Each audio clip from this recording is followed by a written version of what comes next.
Multivariable change of variable is what you need when you integrate over domains for which neither rectangular nor cylindrical nor spherical coordinates work out well, and that means you'd be typically in a pretty abstract and pretty general situation already. Nonetheless, you certainly want to understand what the change of variable formula does and where it comes from. Now, as we have seen throughout the module of integration, we will not be able to cover all the specific details on integrability, and in fact, an exact derivation of the multivariable change of variable formulas is one of the deepest things you can do in a proof class in analysis at the end of the second term, I think, of such a proof class. That's how much machinery you would actually need for the abstraction.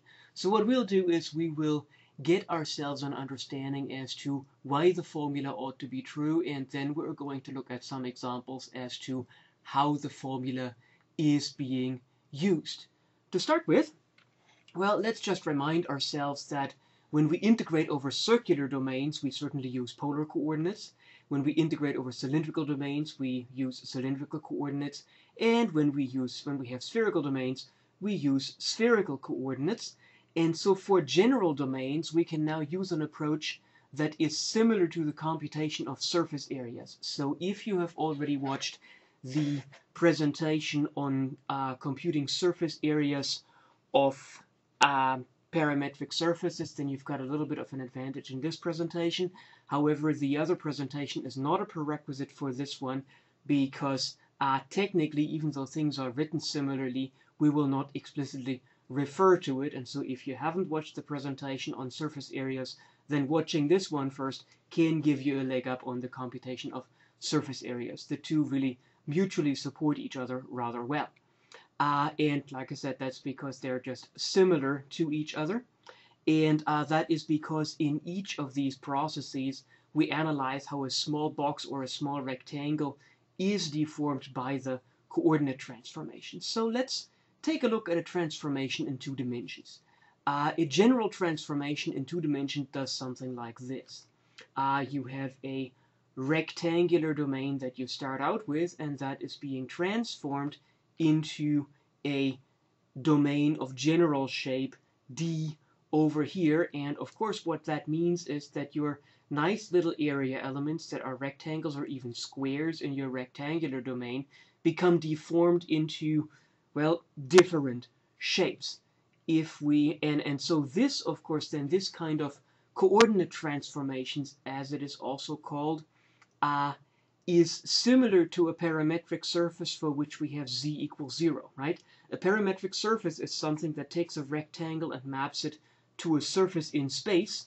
Well, if we take that and map that to a surface in space with z equals 0, then all of a sudden we have a flat surface, and then basically all that happens is that that 2-dimensional rectangle here is deformed into a differently shaped 2-dimensional domain D. So that is the similarity with parametric surfaces. And so that's how we can and will write it in the next slide also. In terms of visualizing it, well, so far we really haven't thought of these curved coordinate systems as transformations. So let's think about polar coordinates as a transformation real quick. And basically, well, let's the animation finish, and then I'll talk you through it a bit. So basically, what we have analyzed for polar coordinates was that a polar domain was very naturally shaped as such a polar rectangle here, and it turned into these, if we cut it up, it turned into these small polar area elements dA, which were r, dr, d theta, and that was the area of such a polar rectangle.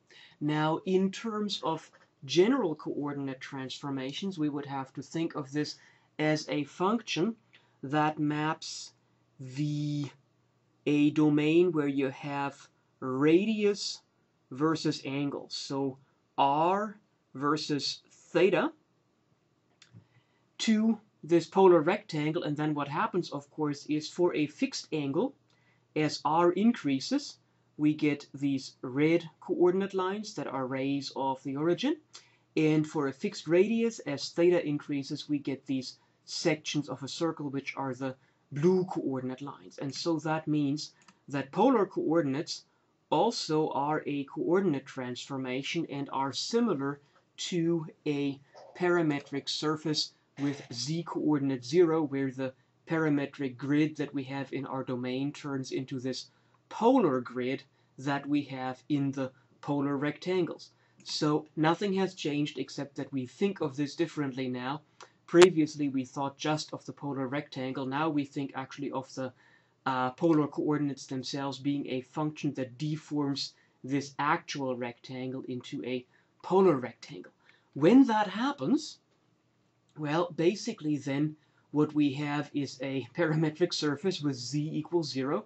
So it's surface of u and v being x of uv and y of uv, and that maps a rectangle to a domain D. So we have a rectangle R here, and if we now want to look at a small area element, we would have a small area element where we take a small step in the u coordinate direction and a small step dv in the v coordinate direction, just like what we had on the previous panel where our parameter domain r versus theta was cut up into smaller rectangles, right? And then of course these smaller rectangles are being mapped to something that approximately is a parallelogram. So that means that this length du is being mapped to a dx du dy du times du, because basically in this transformation the u derivative of this vector valued function, if we hold the v constant, gives us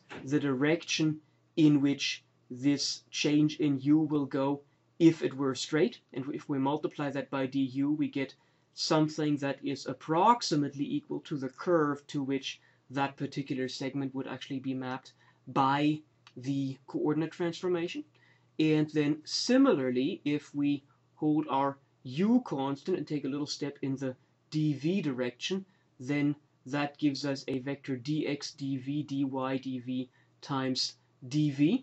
And these vectors, of course, span a little rectangle. Now, what we have seen in polar coordinates in the animation on the previous panel is, of course, that these actual rectangles don't get mapped to actual parallelograms. There are some small distortions. However, what we have always seen in calculus is that if we make these little steps in the various coordinate directions short enough, then the approximate parallelograms really are so close to the actual parallelograms that the areas are roughly the same. And so that then means that the transformed area element dA is going to have the area of this parallelogram. And what's the area of a parallelogram? The area of a parallelogram is the magnitude of the cross product of the vectors that span the parallelogram.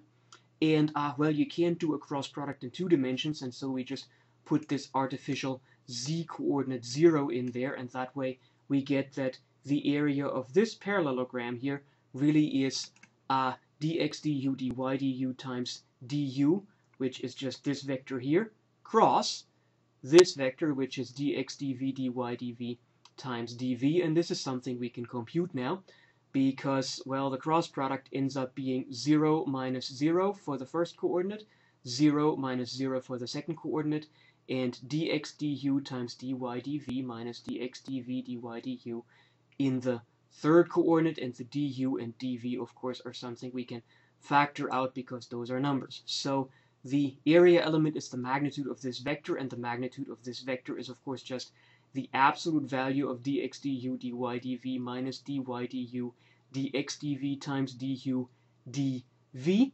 And this is something that may well look familiar, because this is just the absolute value of the determinant dx du dy du dx dv and dy dv du dv. And this formula is in fact what we are going to use for general transformations in 2 dimensions as the new area element dA. And well, now this is then something that we can also lift up to 3 dimensions. In 3 dimensions, a transformation would be something that takes 3 input variables, because of course our input domain will be a box, and our output domain will be something that has a fancier shape, such as a cylinder or a sphere that we have seen in cylindrical and spherical coordinates. It's just that now for this general transformation, we don't know the details of the geometry, and so we have to do a general derivation. And so basically what that means is we would take a box, and because we're only interested in a small volume element, we want this box to have depth du, width dv, and height dw. And the transformation will map that in very similar fashion as in 2 dimensions. We would simply take the u derivative of this thing holding v and w constant, and that will tell us where basically this direction here is being mapped. And basically what happens is that as these directions, the du, the dv, and the dw are mapped, they now span a parallel epiped of sides. Well, let's see, if I take a little step in the u direction, I hold everything except u constant, which means I take the partial derivatives in the u direction, dx du, dy du, and dz du, multiply that with du, and that tells me roughly in the direction in which the transformed object is moving at that stage. For the dv, I hold everything but the v constant, and so then the little step in the v direction turns into a step dx dv, dy dv, and dz dv in the v direction, so times dv, and the vertical step turns into something distorted here, where I take dx dw, dy dw, and dz dw times dw. Of course, again, the exact transformation will not map this box to a parallel epiped, because as soon as I step away from the point where I take the derivatives, I'm potentially on a curve. So this will be a curved up parallel epiped, if you will. And again, the thing about calculus is that as long as things are nice and differentiable, that little mistake that we make will not matter, and in the limit it will vanish. And so that means that this little volume element in the transformed domain will be dv, will be the volume of a parallel epiped, and we know the volume formula for a parallel epiped because it's just the triple product of the vectors that span the parallel epiped. So this is just the absolute value of the first vector, dx du, dy du, dz du times du, dot product with the cross product of the 2 other vectors, dx dv, dy dv, dz dv times dv cross dx dw, dy dw, dz dw, dw. That's that formula that we had when we talked about vector geometry, when we talked about the volume of parallel epipeds. Well, that, of course, is something where, again, I can take the du, dv, dw out because those are scalars. And what is left is, and that is also something we have proved, is that this triple product of 3 vectors, first vector dot second vector cross third vector, is just the determinant of the 3 vectors set up as columns of a matrix.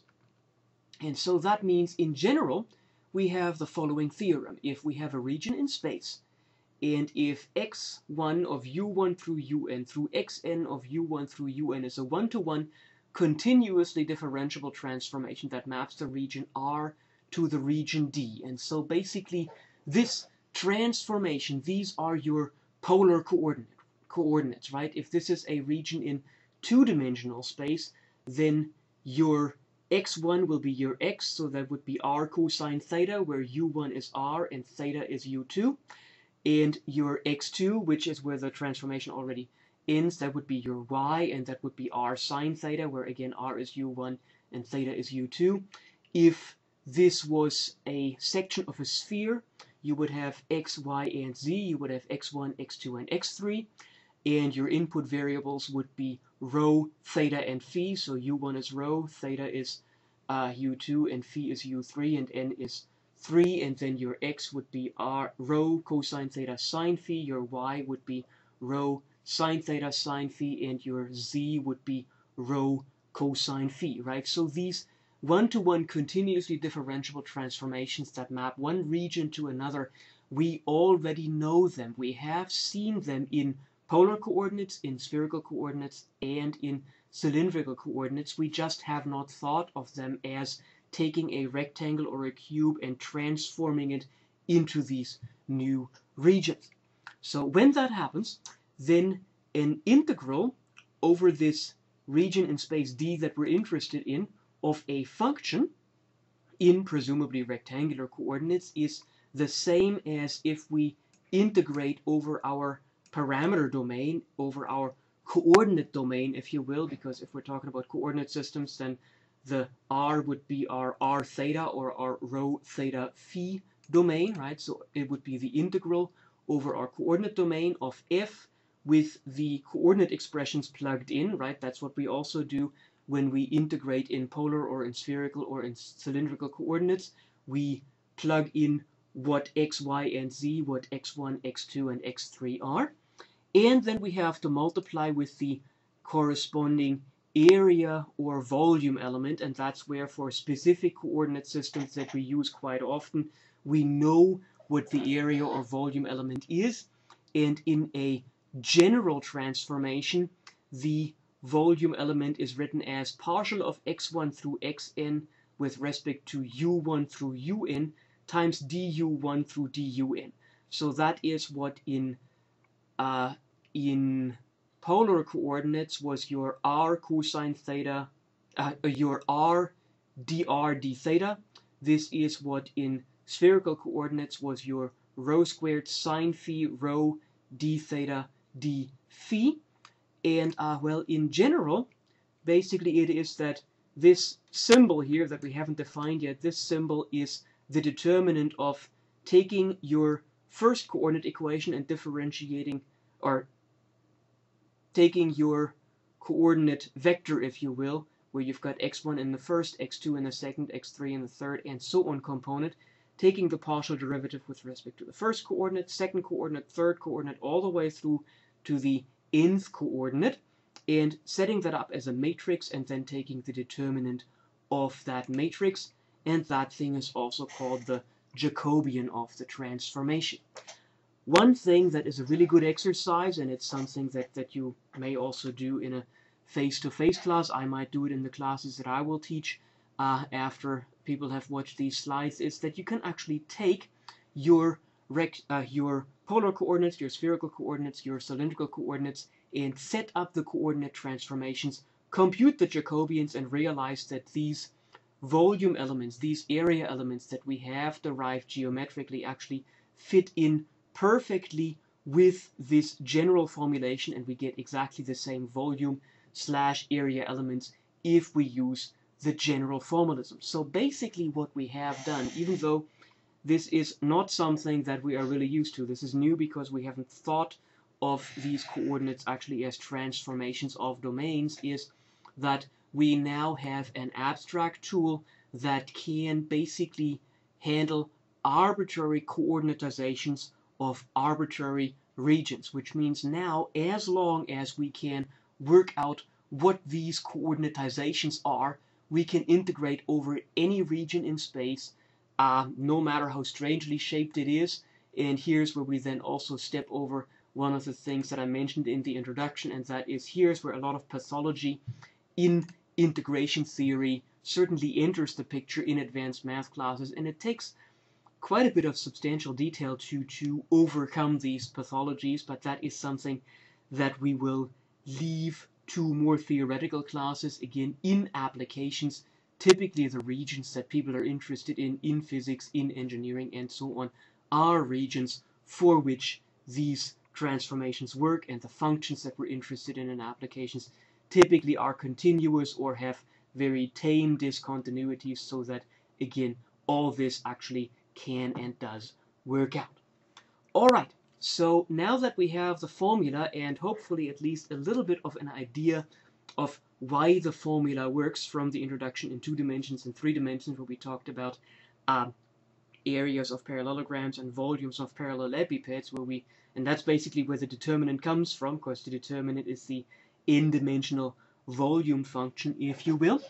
Now that we have that, let's actually look at how we do this at least in 2 dimensions, because of course setting up these coordinatizations, the visualization is also quite challenging. So our first example is that we want to consider a region that is parameterized by S of u and v being u squared minus v squared and uv, so u squared minus v squared in the x coordinate, uv in the y coordinate.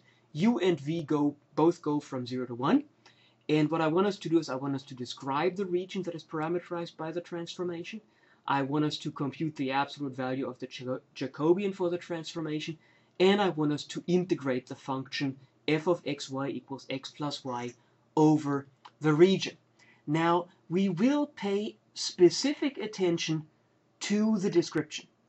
And as long as we were if we were only focused on actually solving the integral, we wouldn't even need that. And we're also going to see that as we solve the example. If we can just fight our way through the formulas, then we can just work out the integral and that's it.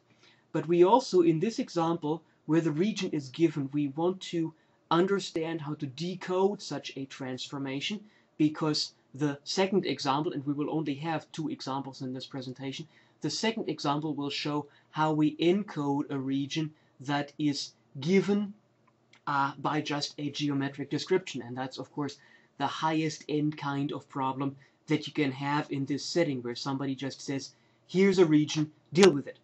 And so in order to get there, we first also want to really understand what this geometry does. So we will start with the description. And basically, a good way to describe what these things look like is that you go around the boundary. So you set v equals 0, let u go from 0 to 1. Then you have u equals 1, you let v go from 0 to 1. Then you've got v equals 1, so you let u go back from 1 to 0. And then you've got u equals 0, and you let v go from 1 to 0. Again, and you're back at the origin. So you're basically going around your rectangular or square input domain, and you determine thereby the boundary of your transformed domain. We will see an animation of that, but let's first of all look at the computation. So to get an idea what the region looks like, as I said, it's a good idea to determine the shape of the boundary. And the boundary, of course, are all just parametric curves. So for v equals 0, we get u squared and 0, right? V equals 0 gives us u squared minus 0 and 0. And that is, even though we've got a square in here, u is the running parameter. So that's a straight line going from 0, 0 to 1, 0. It's just got a strange parameterization. And maybe I should have said straight line segment, but let's not quibble about vocabulary right here. I think we know what we mean. You just connect 0, 0 and 1, 0 with a straight line piece. So then, of course, if we let u go from 0 to 1, then we're at u equals 1. Well, when u equals 1, we get 1 squared minus v squared and 1 times v, so we get 1 minus v squared and v. Well, so let's see. So y is equal to v and x is 1 minus y squared. So that is the branch of x equals 1 minus y squared in the first quadrant, because we still have to respect that v goes from 0 to 1. And so that means that this one is positive and this one is positive also. And so that means it can only be in the first quadrant. And because we really sweep everything out going from the x-axis to the y-axis, or vice versa, depending on how you traverse it, that really is the branch of x equals 1 minus y squared in the first quadrant. As you are listening to me here, as you are following through, it may be a good idea to draw the picture as we go along. We're also going to see the picture in the animation on the next panel, though. Okay, so now we have, let's see, we started at 0, 0. We've gone to 1, 0. So now we have let v go from 0 to 1. So now we're at 1, 1. So we're looking at v equals 1. And when v is equal to 1, we've got u squared minus 1 squared and u times 1. So we get u squared minus 1 and u. And so that means y is equal to u. So that is x equals y squared minus 1. And so that's the branch of x equals y squared minus 1 in the, that should be the second quadrant. I apologize. And now it is the second quadrant. Why is it the second quadrant? Because u goes from 0 to 1, right? So that means that my y will be non-negative. And my u squared minus 1, if u is between 0 and 1, then this will be negative, and that's x being negative, y being positive. That's the second quadrant. And again, because with u going from 0 to 1, everything runs from boundary to boundary. It really is the whole part of this function in the second quadrant. And finally, we're now back at u equals 0, and for u equals 0, we get negative v squared and 0.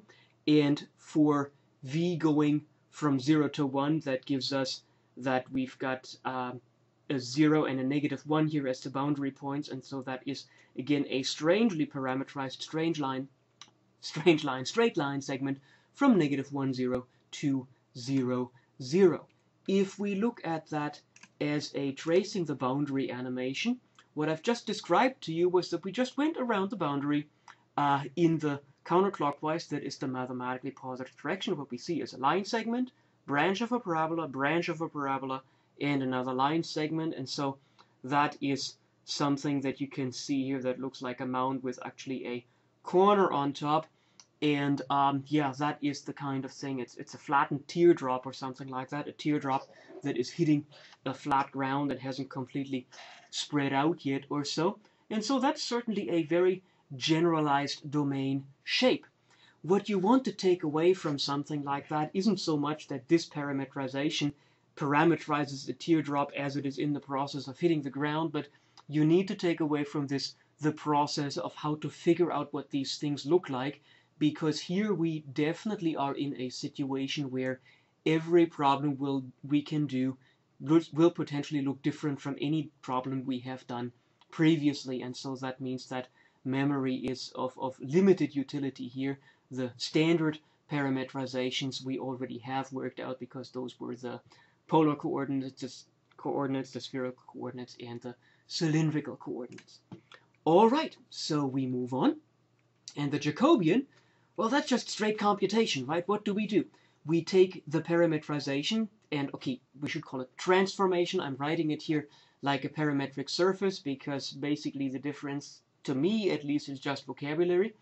We take it and we differentiate it with respect to u, and we differentiate it with respect to v. So that means, and then we have to take the derivative, the determinant and the absolute value. So we have the determinant of dx du dy du dx dv dy dv. Well, so that would be 2u for dx du, negative 2v for, and u for dy du. We would have negative 2v for dx dv and u for dy dv. I think I may have tangled up my tongue here a little bit, and because I apparently anticipated that already, yeah, look, write it out step by step.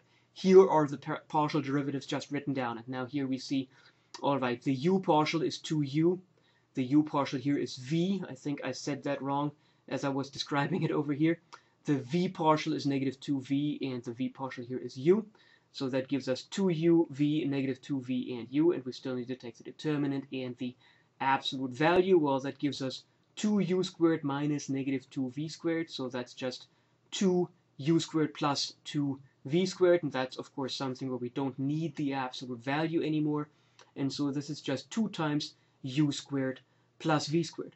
So you can see, to compute the Jacobian, you just need to understand the computational process, but of course, in order to really use the formula, and in particular the Jacobian in that process, you need to understand how the parameterizations work. Okay, and so finally the integral of f of xy equals x plus y. Well, the double integral of f of xy dA over this new region D is the double integral over the coordinate domain of f of x of u v y of u v dxy, partial xy with respect to uv dy dv du. And we know that, well, our parameters go from 0 to 1, both of them.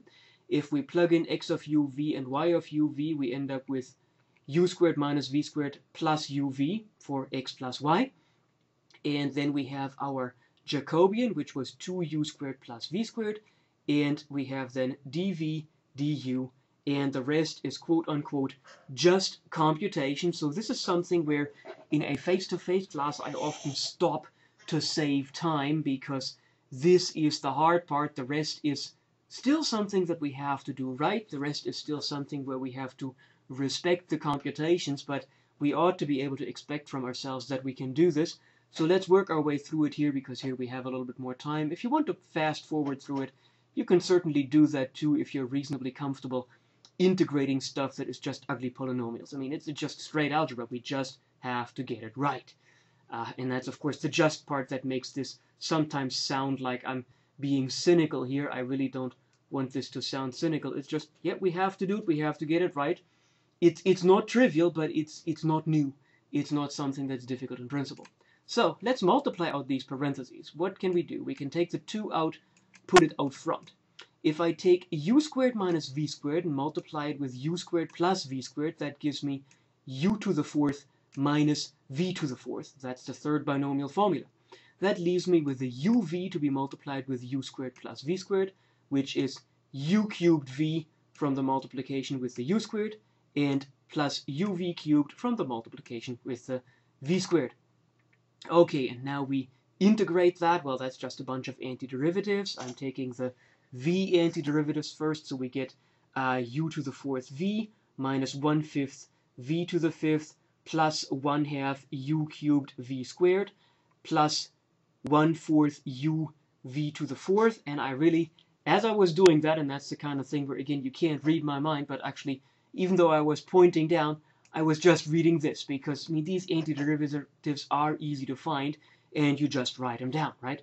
Then, of course, you have to take these antiderivatives in the v bounds 0 and 1, and when we get that, we get u to the 4th minus 1/5 plus 1/2 u cubed plus 1/4 u, and that's exactly what we have here. We still also have the 2 out front, and the integration is with respect to du, and we put that over on the next panel. Here is what we had heard the integral was supposed to be. Here's what we had derived, and so now we take the u antiderivative. Well, come on. Here's the 2. Antiderivative of u to the 4th is 1/5 u to the 5th. Antiderivative of negative 1/5 is negative 1/5 u.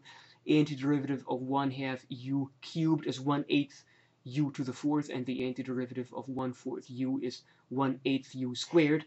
If we plug in u equals 0, we don't get anything at the lower bound. At the upper bound, we just get 1, so we just add all this up. 1/5 minus 1/5 goes away. 1/8 plus 1/8 is 2/8, so we end up with 2 times 2/8, which is 1/2, and that is the integral of that function over that region. All right, so like I said, this isn't difficult in principle. It's just that the computation takes longer, right? This is now something where we first have to set up the double integral. To set up the double integral, we have to use some differential calculus to just get there, and once we have that, we still have to compute an integral. So it's something that gets longer. It certainly forces / trains our concentration, and that is certainly also something where we should not underestimate the computational aspect here. We certainly are building muscle, computational muscle, that ultimately will help us survive deeper classes where these computations then are just part of something a lot deeper. So this example shows us how we just set up these integrals if we have the parametrizations, and how we solve these integrals. Well, often we don't have the parametrizations. Often we just have a domain given to us, and we have to first figure out how to parameterize the domain. We're going to look at one example here starting on the next panel, and that is how to set things up for a trapezoid. And there are many ways to set it up, and there you can even set up a general procedure how to parameterize a trapezoid, but in the end that would only work for trapezoids. So if you understand how the procedure works, you wouldn't have to worry much more about that, and you will have an idea how to modify this procedure when you set up an integral over, say, an ellipse or something like that. So let's get to it. Last example for this one, and as you can see from the bar over here, it's going to take quite a few slides because this stuff takes some time. All right, ready or not, here we come. So the key steps to parameterizing a region are that we need to visualize or sketch the region. I mean, I'm not sure if other people can, but I cannot parameterize something that I don't know what it looks like unless somebody has given me the parameterization, in which case that person probably had to sketch the thing. And then the only other thing is that we need to find a family of curves that fills the region, because basically what we do is when we when we do a double integral, when we do a triple integral, and so on, basically what we do is we fill the region with curves, because every individual integral, as we solve a multiple integral, is essentially an integral along a curve, right? We have seen that already when we switched the order of integration for double integrals, where, whether you like them or not, there were these little arrows that I'd like to draw, and basically these arrows were the curves along which we were integrating technically, as we were solving the double integral by either doing the dx on the inside or the dy on the inside. So the same thing happens here, and so here we have an example that is certainly written out very short and sweet. Integrate the function f of xy equals x plus y. I didn't have any better idea for a different function, and those functions ultimately just make the last part hard, right? The important part is, at least from the point of view of having an example to practice with, that we understand how to integrate over the region, and the region we're interested in here is the trapezoid T with vertices 0, 1, 0, 3, 2, 0, and 4 zeros. So 0, 1, and 0, 3 on the y-axis, 2, 0, and 4, 0 on the x-axis, and that is about as short as you can formulate a problem, but we've got to start somewhere because nobody gives us the parametrization, and that's the hard part in this problem, the hardest part of this problem, let's just say. And so best thing to do is we just draw the thing. We know that along the x-axis, or along the y-axis, we're interested in y equals 1 and y equals 3. Along the x-axis, we're interested in 2 and 4. And so our trapezoid starts at, say, 2, 0, and goes from there to 4, 0, from 4, 0 to 0, 3, from 0, 3 to 0, 1, and from 0, 1 back to 2, 0. Now this looks a bit distorted. It looks as if this side is longer than that side, because somehow it feels like things are getting wider. It turns out, and I double-checked that as I was proofing the slides before I started presenting to the camera here, that actually I'm pretty sure I drew this to scale. So this actually does work out, and we're also going to see that in the animation, which is set up to scale, that really is the shape. And it's just something where the eye tricks you a little bit. One thing that is not a trick to the eye is that this slope here really is different from this slope, and we're also going to see that in the parametrization. What I'd like to do now is I'd like to fill out this trapezoid with lines that go, basically, they increment in the positive x direction, and they just fill in the rest with just lines with negative slope from points on this line to points of that line. And so basically the straight lines from the point 0, 1 plus t, and 0, 1 plus t is an arbitrary point on the y-axis here. As long as I let t go from 0 to 2, it's an arbitrary point exactly on this red line segment.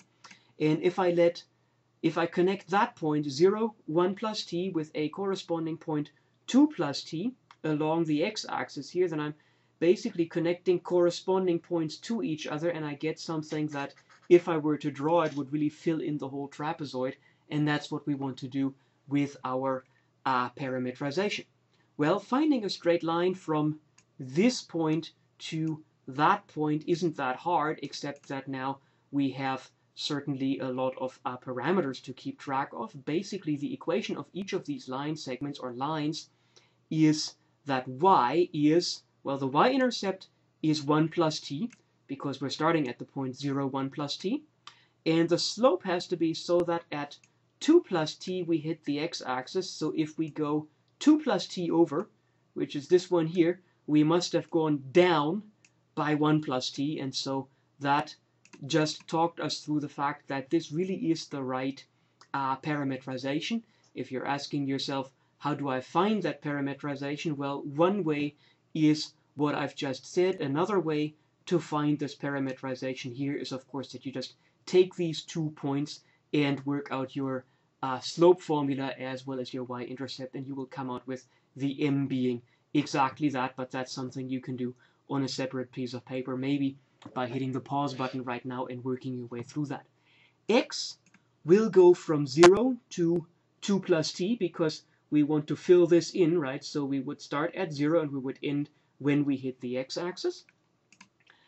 And well, so that would mean y equals negative 1 plus t over 2 plus t times x plus 1 plus t would be a parametrization of the trapezoid when we let t go from 0 to 1.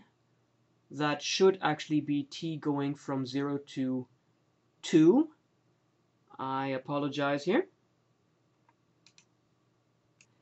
And we're back. So t goes from 0 to 2. That was an honest to goodness typo there.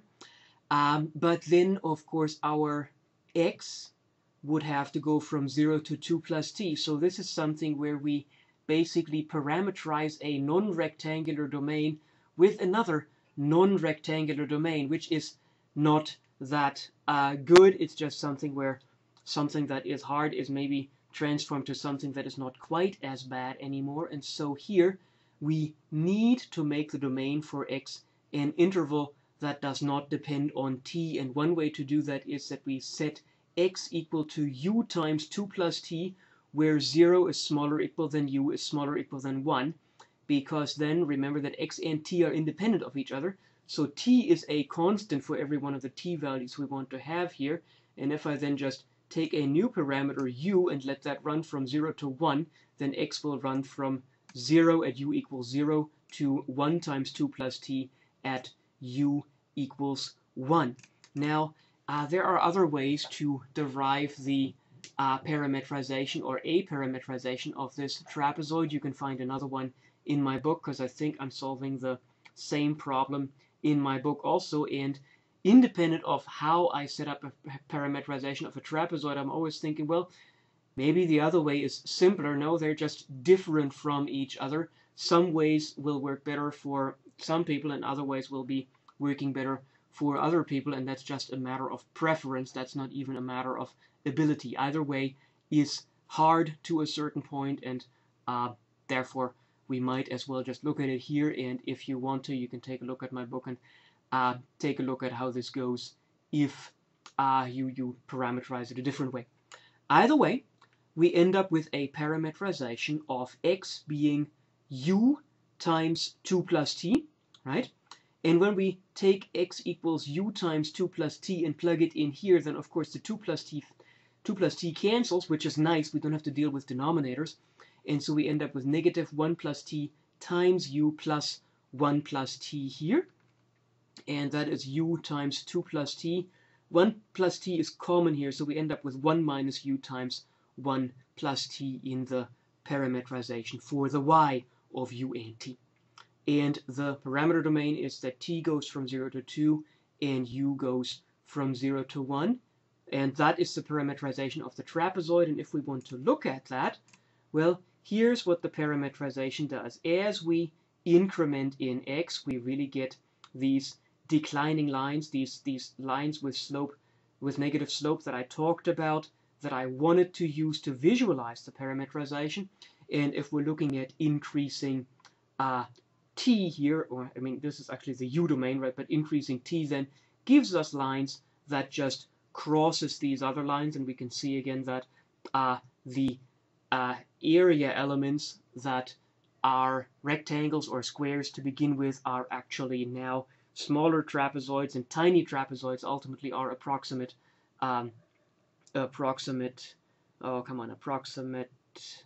parallelograms. That's the word I was looking for. But that is just something that is a matter of the theory that guarantees that this process works and gives us the right result. Either way, this is apparently the correct parametrization, because this is the animation of exactly that one here.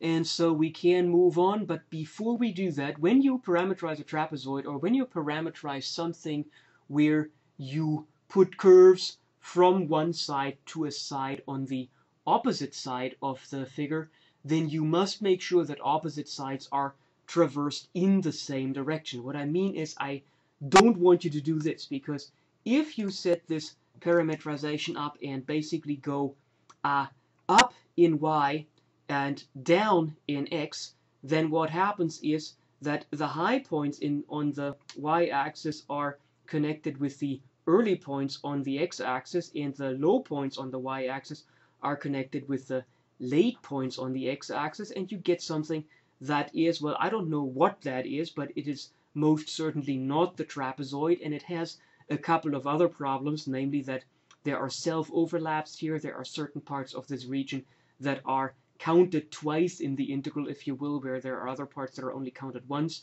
and certain parts of the trapezoid that are not reached at all. So that means, in terms of don't do this, I really need to tell you here that after you have worked out your parametrization, draw the shape that you have parameterized to make sure that it's really the shape that you want.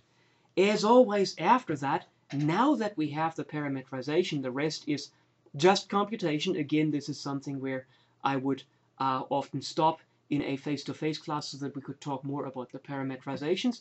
Let's work through the details of the computation here. For the Jacobian, we get that we have partial of xy with respect to tu, so that's the determinant of partial of x with respect to t, partial of y with respect to t, partial of x with respect to u, partial of y with respect to u, and that would be the partial with respect to t of u plus u times 2 plus t, partial with respect to t of 1 minus u 1 plus t, partial with respect to u of u plus 2t, partial with respect to u of 1 minus u 1 plus t, because that was the parameterization that we had worked with. That's not going to be too bad here, because the partial with respect to t here will be u, the partial with respect to t here will be 1 minus u, the partial with respect to u here gives us 2t, the partial with respect to u here will be negative 1 plus t, so that gives us u, 1 minus u, 2 plus t, and negative 1 minus t as promised. Computing the determinant is of course just the cross multiplication, so we get u times negative 1 minus t minus 2 plus t times 1 minus u. That's something that we have to multiply out, so we get u times negative 1 is negative u times negative t is minus tu, then we get minus 2 times 1, so minus 2, minus 2 times negative u, which is plus 2u, minus t times 1, which is minus t, and minus t times negative u, which is plus tu. The tu's cancel, the 2u and the minus u combine, and so we end up with u minus t minus 2, because that's all that's left. It's the u from the u's and the minus 2 and the minus t. And that's the absolute value here. Well, we don't like to integrate over absolute values, but what do we know? We know that u and t both are less than or equal than 2. In fact, u is less than or equal than 1, and t is less than or equal than 2. So that means actually the minus u will never make this negative. So if I just take the negative of the whole thing, 2 plus t minus u really is the absolute value of this expression u minus t minus 2 here for the parameter domain that we are interested in. And that means we don't have to carry an absolute value into the integral, which is something that we should breathe a sigh of relief for. Then we compute the integral. Well, again, it's easily quote-unquote computed. The integral over the trapezoid of x plus y dA is that you let your t run from 0 to 2, right? That's the integral dt. You let your u run from 0 to 1.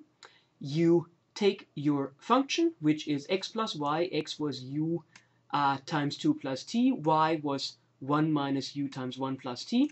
And our Jacobian was 2 plus t minus u, as we have computed on the previous panel.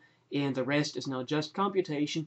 Lots of ugly polynomials. Let's see if we can at least read that, because like I always say, we're also training a reading skill here. In an advanced text, you will see transitions from a line like this to a line like that, and if you're like me, you'll be sitting there going, okay, now how did they do that?